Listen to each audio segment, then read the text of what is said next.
अब न बात सियासत की होगी न रियासत की होगी। हम बात करेंगे सिर्फ और सिर्फ आपके मुद्दों और आपकी समस्याओं की। आपकी परेशानियों को हम उठाएंगे, सिस्टम तक पहुंचाएंगे, क्योंकि ये है आपका अपना चैनल।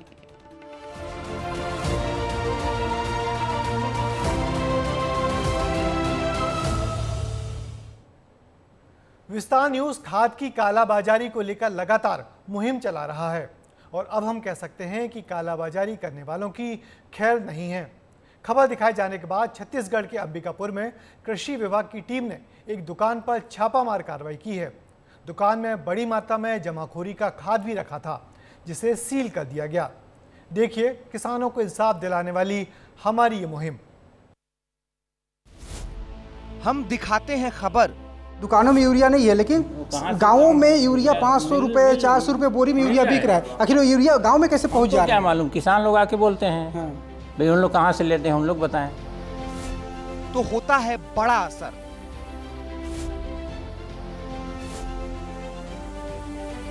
जी हां, अंबिकापुर के सरगुजा राय कृषि केंद्र में चलती ये कार्रवाई ही विस्तार न्यूज का हौसला है।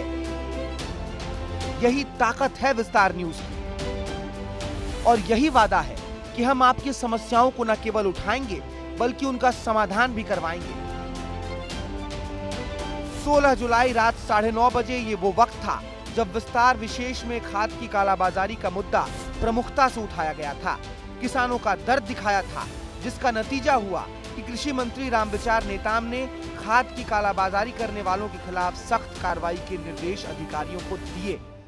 देखिए, मैं तो किसान भाइयों से मैं यही आग्रह करूंगा कि सरकार का जो घोषित जो मूल्य है खाद का हो या बीज का, उससे अधिक अगर कोई ले रहा है तो उसकी सूचना संबंधित अधिकारी को दें, उस पर कार्रवाई होगी।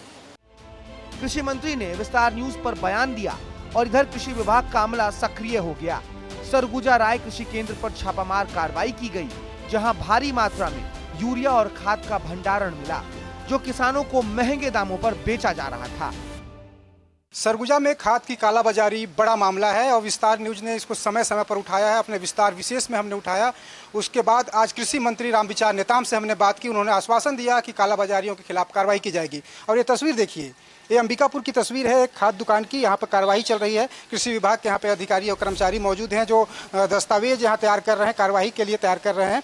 तो कुल मिलाकर ये जो एक्शन है, ये प्रारंभिक एक्शन है और यहाँ पे देखा जा रहा है कि किस तरीके से ये दस्तावेजी कार्रवाई करेंगे। मैं आपको एक खाद दुकान को दिखाना चाहूँगा। ये खाद दुकान है, देखिए जो पूरा गोदाम है, यहाँ खाद रखा हुआ है अंदर। और इसी गोदाम को अभी कुछ देर बाद सील किया जाएगा, क्योंकि यहाँ पे जो खाद का जो भंडारण किया गया है, लेकिन इस खाद का जो रेट है उस रेट से अधिक दर पर किसानों को बेचा जा रहा था। और इसकी वजह से आज कृषि मंत्री ने जब कार्रवाई का भरोसा दिलाया, वहां पे मौके पर अधिकारी मौजूद थे और उन्होंने उसके बाद एक्शन में अधिकारी आए हुए हैं। कृषि विभाग की टीम ने पूरी जांच पड़ताल की और दुकान को सील कर दिया गया। साथ ही भरोसा दिलाया है कि ऐसी कार्रवाई लगातार जारी रहेगी। इसके लिए जिला स्तर पर टीम का गठन भी किया गया है। राय कृषि सेवा केंद्र में हम लोग को शिकायत मिला कि ये खाद जो DAP का है या इस दुकान से जो लेते हैं वो ज़्यादा कीमत में बिक्री हो रहा है इस तरह से। तो हमारे कृषि विभाग की टीम, जिला स्तरीय टीम यहाँ आया। तो जिला स्तर की टीम आया, 1248 बैग यहाँ दुकान में है, उसके ऊपर कार्रवाई किया जा रहा है। उम्मीद है कि विस्तार न्यूज की मुहिम किसानों के चेहरों पर खुशी लेकर आई है। खाद की कालाबाजारी पर शिकंजा कसा जा रहा है। अब किसानों को पर्याप्त मात्रा में खाद मिलेगा, जो किसी सौगात से कम नहीं है, क्योंकि एक तरफ उन्हें महंगे दामों पर यूरिया और खाद नहीं खरीदनी पड़ेगी, तो वहीं पर्याप्त मात्रा में खाद मिलने से समय पर खेती भी होगी और खाद के लिए भटकने की जरूरत भी नहीं पड़ेगी। तो कुल मिलाकर अभी जो कार्रवाई है विस्तार न्यूज की खबरों के बाद शुरू हो गया है और आने वाले दिनों में उम्मीद की जा रही है कि अधिकारी इसी तरीके से कार्रवाई करेंगे। और एक कार्रवाई सिर्फ अगर औपचारिकता भर की होगी तो विस्तार न्यूज आगे भी खबर दिखाता रहेगा। वीडियो जर्नलिस्ट आकाश प्रधान के साथ दिलीप जायसवाल, विस्तार न्यूज। यही वो खबरें हैं जो हमें आगे बढ़ने के लिए प्रेरित करती हैं। ये खबरें बताती हैं कि हम अपने मकसद में कामयाब हो रहे हैं, आपके मुद्दों को पूरी ताकत से उठा रहे हैं और आपसे किया अपना वायदा भी निभा रहे हैं। क्योंकि हम हमेशा कहते हैं कि यहाँ बात होगी सिर्फ और सिर्फ आपकी, आपके मुद्दों की और आपकी समस्याओं की। और अब बात मध्य प्रदेश के किसानों की करेंगे। ग्वालियर चंबल के किसानों के लिए अटल प्रगति पथ मुसीबत का सबब बन गया है। प्रगति पथ का काम अटका हुआ है। इसकी वजह से यहाँ के हजारों किसानों की जमीनें भी जैसे बंधक हो गई हैं। ना तो किसान जमीन बेच पा रहे हैं और ना ही उनका नामांतरण हो पा रहा है। देखिए किसानों की परेशानियों को उजागर करने वाली हमारी ये खबर।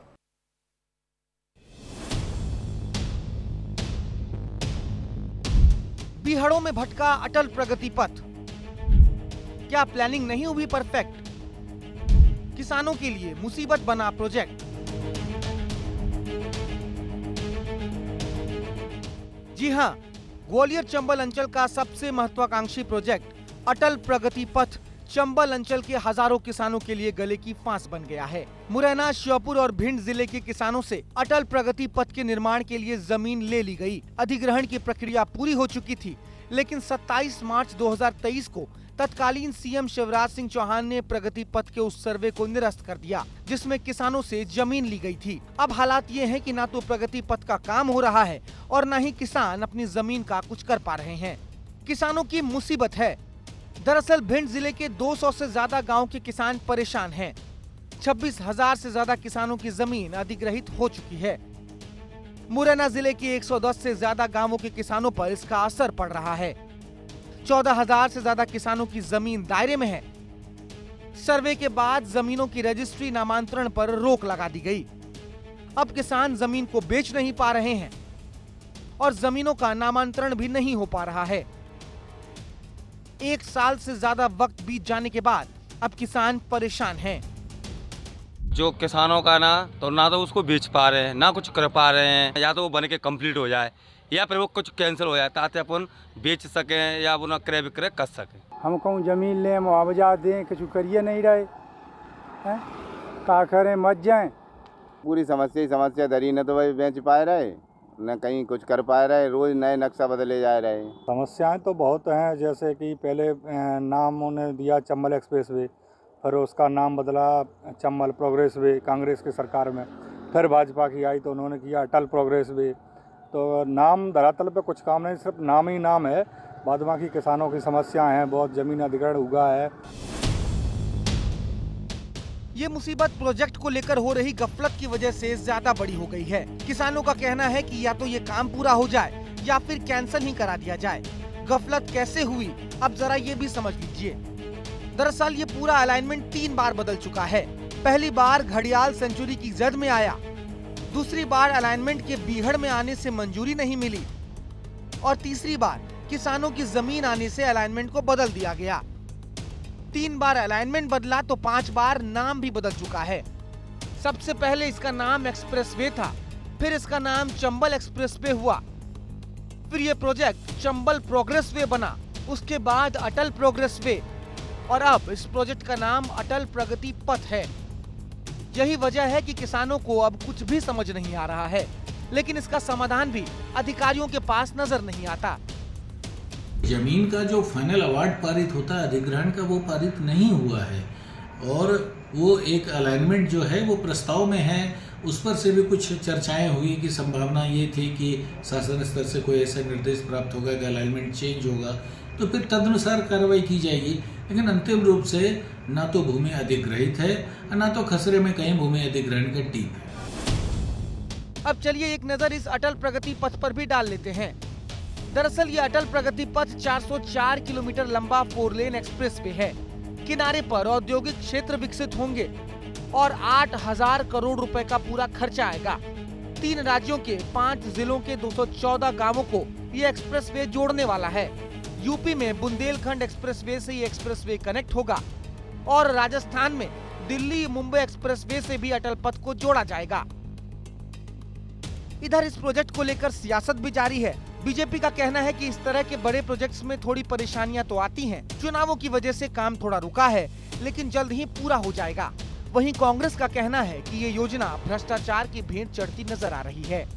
पिछले 10-12 महीने से देश चुनाव की प्रक्रिया से गुजर रहा है और चुनाव पहले लोकसभा के, राज्यसभा के, क्षमा करें, विधानसभा के, उसके बाद लोकसभा के, तो चुनावों के रहते कोई भी काम इस प्रकार से प्रारंभ नहीं हो सकते, आप भी जानते हो। निश्चित तौर पर वो महत्वाकांक्षी योजना है, बहुत जल्दी मूर्त रूप होगी। भारतीय जनता पार्टी को मुझे लगता है कि अब भारतवर्ष की जनता भी समझ गई है, एक ऐसी पार्टी है जिसको जन कल्याण से कोई लेना देना नहीं, विकास से कोई लेना देना नहीं, सिर्फ और सिर्फ इवेंट का आयोजन करते हैं। 5 बार नाम बदल दिया तो 5 बार 5 इवेंट हो गए। आपने अधिग्रहण के लिए नोटिफिकेशन निकाल दिया, उस जगह को इंगित कर दिया, उसके बाद आज वो किसान बेच नहीं सकता उस जगह को। दूसरा सर्वे, आपने एक सर्वे कैंसिल करके दूसरा सर्वे करा दिया, काम आगे बढ़ नहीं रहा है। इसका क्या अर्थ है कि सिर्फ और सिर्फ बंदर बांट के लिए ये लोग अपनी जगह इंगित करते हैं। सियासत से इतर अब इस प्रोजेक्ट पर गंभीरता से विचार और काम की जरूरत है। अटल प्रगति पथ बनकर तैयार होगा तो प्रदेश प्रगति करेगा। वहीं इन हजारों किसानों की समस्या का भी समाधान हो जाएगा, क्योंकि किसानों के लिए उनकी जमीन ही सब कुछ होती है और इस प्रोजेक्ट की वजह से किसान अपनी जमीन पर काम नहीं कर पा रहे हैं। सैकड़ों किसान ऐसे हैं कि न तो अपनी जमीन को ये बेच पा रहे हैं और न ही अपने बेटे के नाम ट्रांसफर करा पा रहे हैं, क्योंकि इन किसानों की जमीन को अधिग्रहण कर लिया गया है।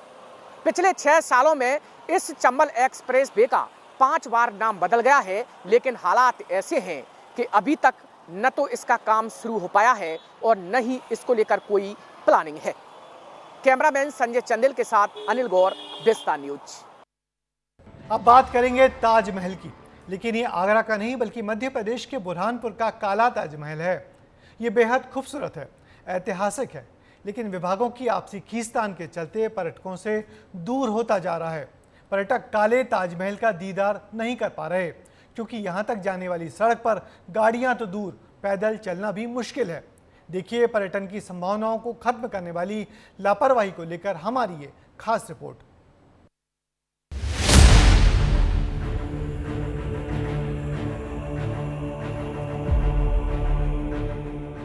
हम आज मौजूद है काला ताजमहल, जो कि आगरा के ताजमहल से पहले बना था और उसकी दुर्दशा पर ये काला ताजमहल आज भी रो रहा है, क्योंकि यहाँ पर पहुँच मार्ग की जो हालत है काफ़ी गंभीर है, काफ़ी ख़राब है। बाइक से चलना तो दूर, इंसान पैदल चलकर भी यहाँ पर नहीं पहुँच सकता। ये है बुरहानपुर की ऐतिहासिक विरासत, बुरहानपुर की खास धरोहर, जिसे काला ताजमहल के नाम से जाना जाता है। ये वही नायाब नमूना है जिसे देखकर मुगल बादशाह ने आगरा में ताजमहल बनवाया था। देश भर से लोग इसका करीब से दीदार करने पहुंचते हैं, लेकिन यहाँ पहुंचना आसान नहीं है। यहाँ पहुंचना मानो किसी जंग को जीतना है। शासन प्रशासन ने आज तक ये जहमत नहीं उठाई कि इस कारीगरी को देखने के लिए आसानी से पहुंच सके।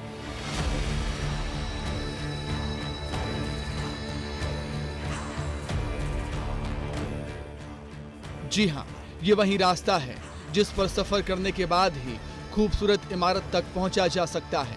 वाहन तो छोड़िए, यहाँ पैदल चलना भी मुश्किल है। रास्ते में कीचड़, कचरे के ढेर और भयंकर बदबू से आपका सामना होगा, तब कहीं जाकर यहाँ पहुंच पाएंगे। यही वजह है कि पर्यटक एक बार आने के बाद दोबारा कभी पीछे मुड़कर नहीं देखते। कई बार पर्यटक आते हैं, बस फर्स्ट टाइम आते हैं, बाद सेकंड टाइम में आते ही नहीं, क्योंकि रोड इतना ख़राब है यहाँ पे। हमारे यहाँ रोड की बड़ी किल्लत है और कम से कम 50,000 की बस्ती है। यहाँ पे रोड नहीं है प्रॉपर तरीके से। फिर इसी के आगे जो एक मंगल माता रोड है, जहाँ मंदिर है कभी माता का, वहाँ भी रोड सही नहीं है। जब पानी, बारिश का जब पानी आता है तो ज़रा से पानी के अंदर ही बहुत सारे गड्ढे गुड्ढे हो जाते हैं, जिससे टू व्हीलर तो ठीक है, बाइक वाइक ठीक है, लेकिन इंसान पैदल भी नहीं चल पाता है। बहुत ज़्यादा हालत ख़राब है। फिर यहाँ पे कचरा वचरा जो भी है वो सारी गंदगी है, ना कोई यहाँ साफ़ सफाई की कोई व्यवस्था है, ना किसी और चीज़ की। सिस्टम की उदासीनता और आपसी खींचतान के चलते ये ऐतिहासिक धरोहर पर्यटकों के लिए तरस रही है। सड़क का मामला नगर निगम, PWD और प्रदेश की सबसे बड़ी ग्राम पंचायत एमा गिरद के बीच उलझा हुआ है। सड़क की सुविधा न होने से यहाँ पर्यटकों की आवाजाही ना के बराबर हो गई है, जबकि ये इमारत बेहद खास और खूबसूरत है। 1623 ईस्वी में हुआ था ताजमहल का निर्माण। ताजमहल में शहनवाज खान का मकबरा है। अब्दुल रहीम खान खाना का बेटा था शहनवाज। 44 साल की उम्र में हो गई थी शहनवाज की मौत। शहनवाज को तावली नदी के किनारे दफनाया गया था। पास में ही शहनवाज की पत्नी का भी मकबरा है। शहनवाज की याद में बनाया गया था मकबरा। मकबरे को ही काला ताजमहल कहा जाता है। वास्तव में इरज खान का मकबरा है, जिसे शाहनवाज खान की उपाधि से नवाजा गया था। इस तरह वो शाहनवाज खान का मकबरा कहलाने लगा। इस मकबरे का निर्माण 1623 में हुआ और अब्दुल रहीम खान खाना द्वारा बनाई गई ये आखिरी इमारत बुरहानपुर में थी। शाहनवाज खान जो थे मुग़ल सेनापति, मुग़ल बादशाह जहांगीर के समय दक्षिण भारत के मुख्य सेनापति थे।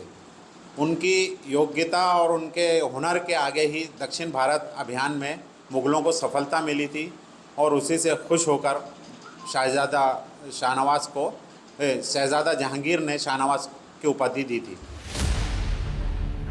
विस्तार न्यूज ने अमागिर्द ग्राम पंचायत के सरपंच से सड़क को लेकर बात की तो उन्होंने अपनी मजबूरियां गिना दी। सरपंच के मुताबिक अधिकारियों को उन्होंने शिकायत की है।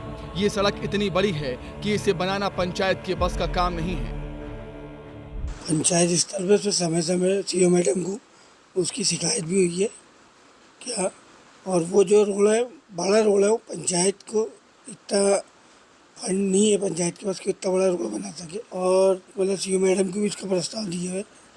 क्या उम्मीद है कि जल्द वो रोड बन जाएगा? नहीं, दीदी आने से उम्मीद बन गई है कि अब जल्दी रोड बन जाएगा।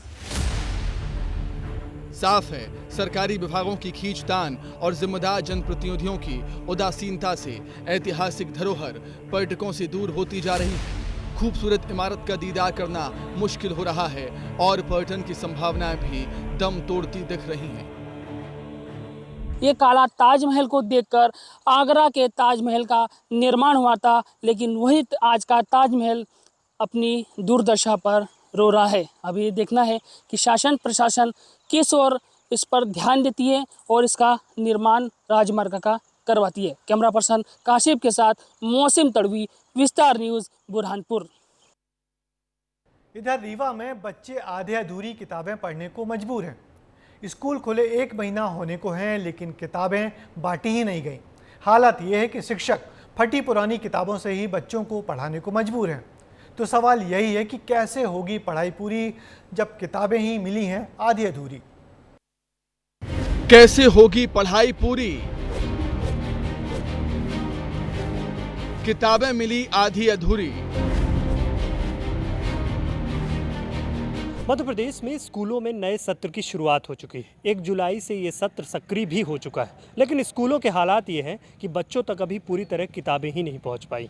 किताबों के अभाव में बच्चे शिक्षा ग्रहण कर रहे हैं और यहाँ तक की स्थिति ये है कि गणवेश वितरण भी पूरी तरह नहीं हो पाया। क्या है प्राथमिक स्कूलों की स्थिति, हम आपको दिखाएंगे।